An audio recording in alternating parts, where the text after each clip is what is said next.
Hi, this is Dr. Caldwell Andrews. Today, we're going to talk about the soul lever eating, Metabolic Mastery by The Mouthful. What you know already is actually pretty good. Most people know a fair amount about healthy eating. And so today, I'm not going to focus so much on what to eat specifically, because that actually is relatively individual. It really depends on you, your background, your body, etc. You already know to eat healthy. That's not a surprise to anybody. We already know fruits, vegetables, mostly plant diet, high fiber diet, that those are elements that are important in what you're eating every day.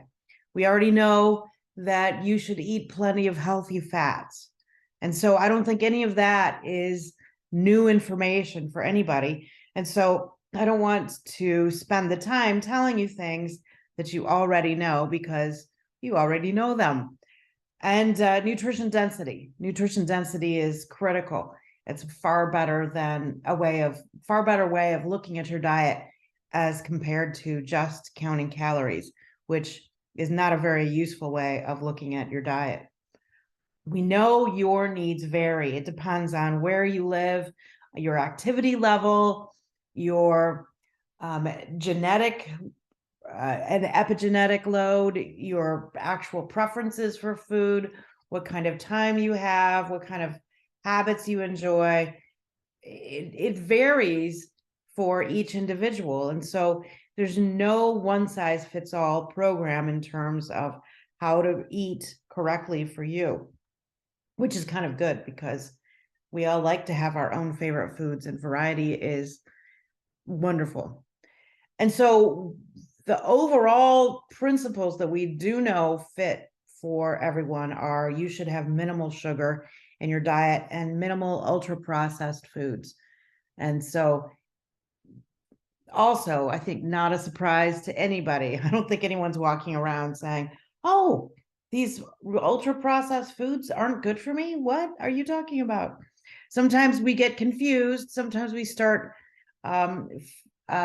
getting into habits that aren't useful for us because maybe we don't have enough time or we haven't planned ahead. And then we end up in habits that create us feeling poorly. And so it's useful every once in a while to sit back and take a look at your habits and think, have I fallen into more processed foods than I really would like to? And how can I pull that back? How can I get back to a lifestyle where I am eating actual real food more often? It seems that in terms of timing your meals, if you eat proteins and vegetables first, and then more sugar heavy or bread starches last in your meals, for individual meals, it does seem that your body handles sugar better when you do that. And so that might be another kind of overall guide for everyone to think about. What I do want to focus today is on the context of your eating. Not a surprise for people who've heard this before. This idea of context is important. One of the things that I so appreciate about everyone at Soul Naturals is there's this deep, abiding interest in your individual health that is primary. It's not tied to product. It's tied to, we want to make changes for you so that you're more healthy. And so these levers are kind of all designed to help you become more healthy. When you're more healthy, everything works better, everything. And so this idea of you're a system and what you're operating within a system, instead of just a linear, this happens, then that happens, that system approach, I think, is really powerful. So we're going to focus on the context in part of your system here of eating, how you eat, when you eat, what you're putting that food into in terms of your gut, and then what is going on around you in terms of your stress. So how you eat, this masticating magic, is kind of where I want to focus first here. When you think about chewing your food, except I didn't put that slide first. So I'm going to go here. Okay, never mind. I'm not going to do that first. It'll come up, right? So we're going to focus on all of these things in the order in which I thought of them when I created this. Yes. Digestion and resting first. Your parasympathetic system is one of the nervous systems in your body. You've got the autonomic nervous system, and part of that is a parasympathetic system and a sympathetic system. The parasympathetic system we generally think of as rest and digest. And so even though there are more modern ways of looking at these systems, what we really see is that the parasympathetic system is really important for creating nutrition for your body. Because in order to really receive nutrition, you need to be in a state of resting and calm when you're eating. Your body does not assimilate nutrition when you're stressed. And so I want to just emphasize this maybe more than you've thought of recently, that it's not enough to eat foods that are good for you. You have to eat them in a context where you can actually receive that nutrition. Otherwise, a lot of that good food doesn't get assimilated. It doesn't benefit you to the way you would like. And so take a close look at your life and think about the stress that you are under. Our bodies are made to handle stress. We are really, really good at managing stress. What you need to start looking at is, am I returning to baseline or am I engaged in chronic stress? We'll talk more about that again. But it's one thing to think about is when you plan your day, plan for yourself to be able to have the space to eat so that you're relaxed, so that you can enjoy your food, so that you're not just kind of mindlessly shoveling it down when you run from one thing to another. And so open your body, receive that nutrition, relax. Taking even 15 minutes to do this is really important for you in terms of metabolic mastery.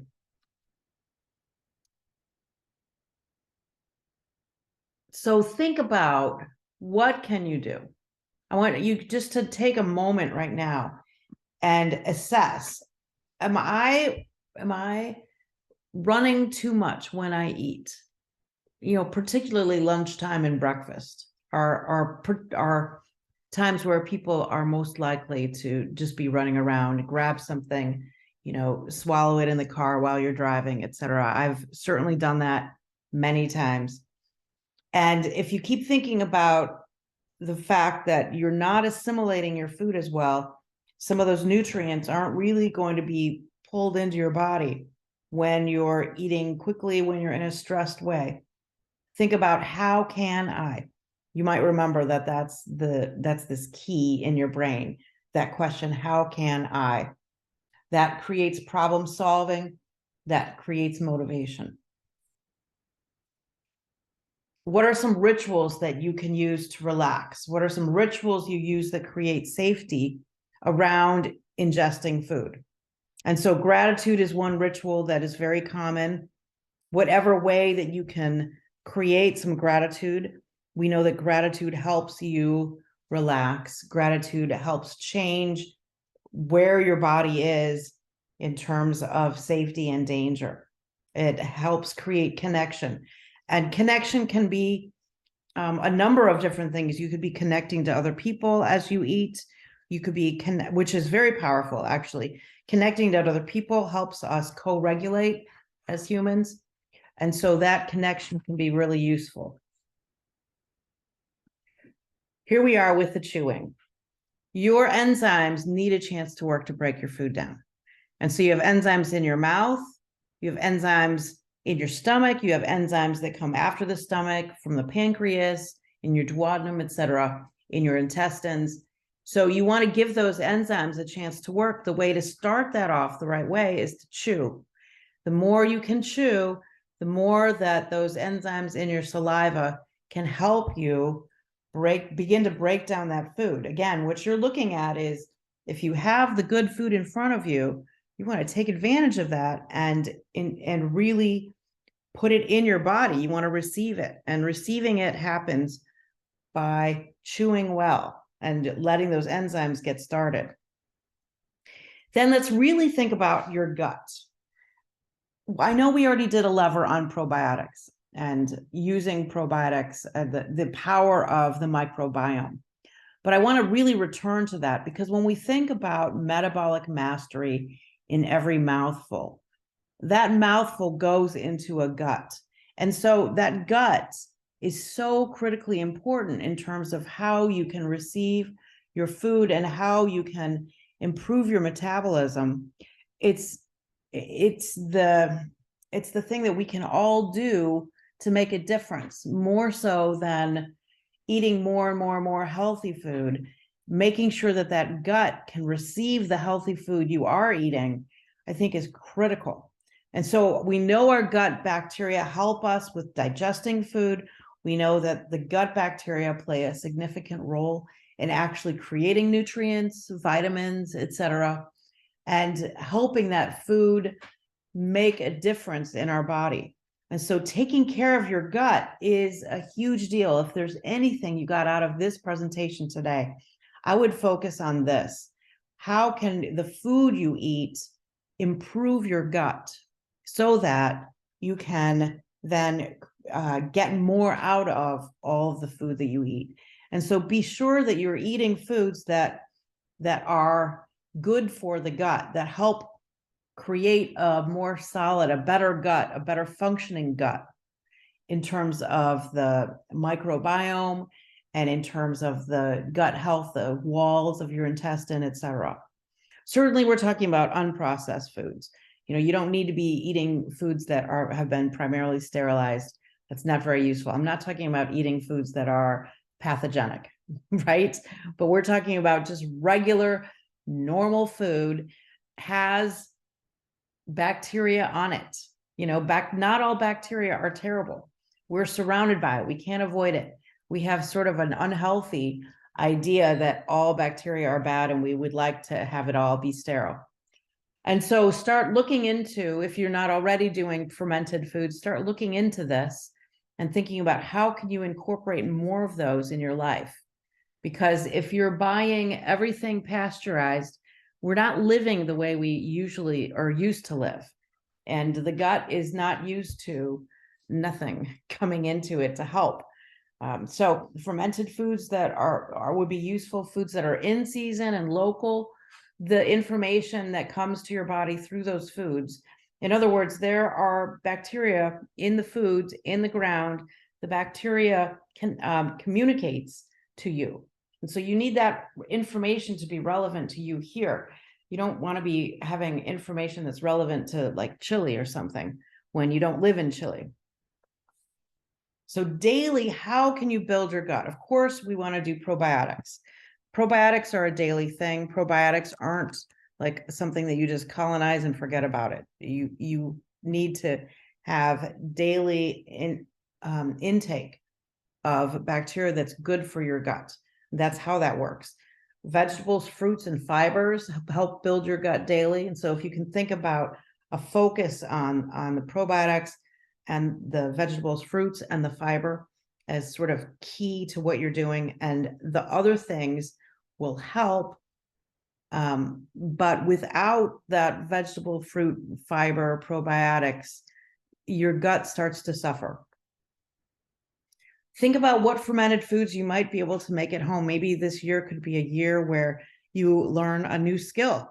I think that it can be very easy. A lot of times people are intimidated because they haven't done it before, but it's not that it's hard, it's just that it's unfamiliar. And so one of my goals this year is to start doing some fermented vegetables, just like that in mason jars. It doesn't have to be complicated. And it's really about just learning, how do I do it? It's not hard. You just have to practice and try and be willing to be a little adventurous. I'm going to try making fermented ketchup. That sounds really different and weird to me. And I'm going to try making some yogurt. We'll see how all of these things go. Maybe we can share. Don't underestimate the negative impact of undue stress. So like I said, we're made to handle stress. The way your body works is that you're always attuned to whether or not you're feeling like you're safe or that there's danger. When your body feels, and what this is not like a cognition that you have. It's not a thought. You're not consciously assessing, am I safe or am I not safe? It's not a conscious thing. Your body just picks up cues from the environment that your body then interprets based on your experiences, based on your past. And so your body will interpret what's going on around you and send you signals of, am I safe or am I in danger? And you want to start being aware of your body and being aware of, do I feel like I'm in danger?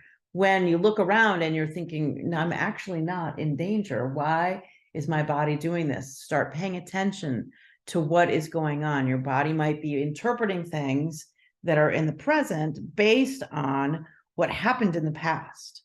And so what happened in the past is in the past, but your body is going to feel like it's not in the past. It will feel like it's still present because some of those environmental cues set off that worry in your brain, not in your conscious brain, but in your you could think of it as your unconscious brain, I suppose. And so if you think, okay, there's something going on that's creating a sense of danger, then you can start working on finding ways to feel safe, finding ways to help your body see that the danger you feel is not connected to the present moment. So becoming more aware of that present moment and aware of where it is in your body that you're feeling that tension, and maybe breathing through that and helping yourself relax, helping yourself recognize that right now you are safe. You're not in danger. If you are in danger, then you have a problem that you can fix. Go fix that problem. Otherwise, focus on allowing your body to be in the moment, the present moment, where you are indeed safe. Also remembering that our life is full of challenge. Our life is full of things that are stressful. That's normative. It's not normal to have a life where you don't have any stress. I don't know how that's even possible, but it is not normal. And so I think breathe a sigh of relief that it's normal to have stress and recognize that your body is really, really good at handling stress. We have a whole number of systems in our body that work well. And so stress happens, and then we return to baseline. It's the returning to baseline part that we get kind of stuck in, or we have trouble with. And so if we keep thinking about stress, then we keep setting off those stress cues in our bodies. And so part of returning to baseline is being able to let go of what has happened, being able to solve problems and really notice that we've solved them, being able to, like I've said, be in the present moment instead of stuck in the future where we're anxious, or in the past where we feel bad. So we're made to handle stress. Develop the skills that you need to return to baseline. Some of that involves relaxation. Some of it involves being aware of what's going on in your body. And a large part of it involves mindfulness, the ability to be in this moment now where you are okay. Chronic stress will interfere with digestion. Digestion starts to shut down when you're stressed because your body believes that you're in danger. And so when you're in danger, you're probably going to be running, fighting, flighting, etc. And it's not important to digest when you're at risk of death. So if your body is thinking, okay, fight or flight, your body is all revved up to protect you, and digestion is not seen as something important. So digestion shuts down. Chronic stress, therefore, will interfere long-term with your digestion. And so it's really critical to learn how to return to baseline and how to stop setting off stress over and over by ruminating. You keep thinking about the problem, you keep setting off stress, and those stress hormones shut down your digestion. then you can't take in the nutrients from the food that you need to manage your life and to have the energy to solve your problems. Okay, so manage your stress. Next, when can you eat? You want to plan according to your real life schedule, not your fantasy. Like I run into this a lot where I think, oh yeah, that's how it's going to work. Yeah, certainly that's what I do. And then if I look back at the end of the week, I think, okay, so that's what I think that I do, but what I actually do is a little different than what I think I do. It's kind of hilarious. It's like, yeah, I thought I took all of my supplements like I wanted to. And then you look at the actual, I keep them in little boxes, and I look at my little boxes and I think, okay, so I'm really having trouble remembering to take supplements at lunch or remembering to take supplements at dinner. So you want to plan according to what is actually happening in your life, so then you can solve your actual real problems instead of just sort of imagining that they don't exist. And so modify your real life, modify your real life schedule as much as you can. So maybe that means that you shut your office door and you have 15 minutes that are uninterrupted where you can remember to rest, so you can digest, so that you can do the things that will help you be more able, more powerful in the next few hours. You might have to really create some boundaries that protect you. Plan ahead when you know things are going to be crazy. You think, okay, this weekend's going to be hard, or I'm going on a trip, or I have a big project due, and you know it's going to be a little crazy. Plan ahead and think, okay, I'm going to take half an hour right now and prep. I'm going to cut up some vegetables that I can munch on so that I have those there for me. I'm going to make sure that I have an extra protein shake, something like that. Plan ahead so that you can have a plan instead of just feeling like not only are you stressed, you are also out of control in terms of your eating. Rethink what you're putting in your mouth. Instead of thinking, okay, what do I want that tastes good? Well, certainly taste is really important. It's definitely important to me. You want to enjoy your food. Also think about, what am I putting into my gut to help my gut? How am I enhancing my gut health with what I eat, with every mouthful? Certainly, I know there are mouthfuls that don't enhance your gut, but if you can create enough that do, then you can be fairly protected so that you can tolerate the times when you're eating things that aren't enhancing your gut, right? So you want to chew well, you want to feed those good microbes, you want to create enough nutrition density so that you're satisfied. And so your body's not sending you hunger signals that are because of lack of nutrition and not lack of food. And so how can you make it easier? What are some of the tools you can use? How can you plan? How can you create habits? Those are all things that you can do to really make every mouthful work toward metabolic mastery. Be sure that you reinforce your good efforts. People often forget to reinforce, or they don't do it. They avoid it. They feel like they don't need it. What we know is that reinforcement really works really well. And most of the time, people don't reinforce enough, and they don't use big enough reinforcement. And so the key to this is, if you feel like you want to keep doing it, then maybe you're reinforcing yourself enough. If you're not interested, if you're finding that you're turning away from this behavior, you need more reinforcement for doing it.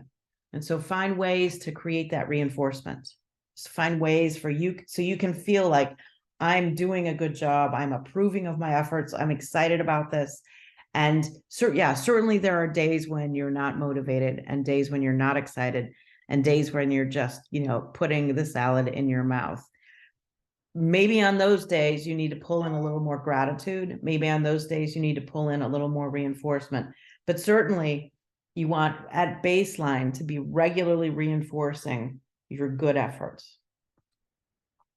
So that big picture is, when you're creating this metabolic mastery, everything that you do with your body can be more powerful. When your gut is able to receive, everything you receive goes a lot farther.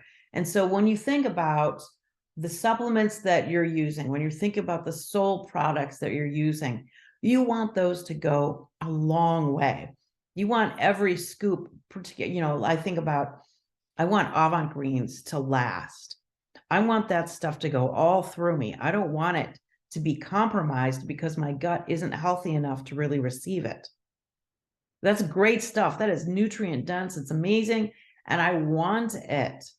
And so everything I take in my body is more powerful when my gut is more able to receive it. When I have enzymes working, when I'm relaxed and able to take my food in, when I'm eating actual real food. So you want to shift from surviving to thriving. We do too much surviving that is not necessary. We're stressed out in ways that are not necessary. We have to kind of reboot. And this is a great time to reboot. It's like the traditional beginning of the year. Let's reboot so that all of what you do, your soul foods, everything can have a bigger impact for you individually, and together as a group, you can have a bigger impact on the world, make a difference. Have a great day. Thank you.